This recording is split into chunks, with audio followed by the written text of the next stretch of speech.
আমি সুবিধা দিব কোত্থেকে? আমি নিজে একজন সুবিধা বঞ্চিত মানুষ।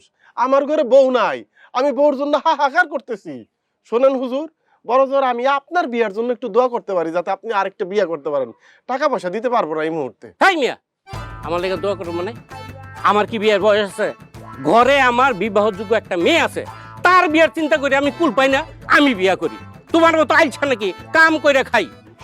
এইটা আপনি আগে কইবেন না হুজুর, তাইলে কি আমি এরকম জামাত বাইন্ধা দোয়া করি? হুজুর, আমি কিন্তু ছেলে হিসাবে খারাপ না। আপনার মেয়েটা যদি আমার কাছে বিয়া দেন তাহলে কিন্তু সুখী রাখবো। এই, তুই কেমনে চিন্তা করলি তোর মতন গরিব আর আইছার করে আমার মাইয়া বিয়া দিমু? দরকার এতক্ষণ যে দোয়াটা করছি আল্লাহর কাছে তা ফেরত দিমু। এই সবাই হাত উঠাও। ইয়া আল্লাহ, এতক্ষণ যে দোয়া করছি মাবুদ তা আমি ফিরাই নিতেছি। এই গরিবুল্লাহর করে আইছার করে কোনোদিন যার বউ না আসে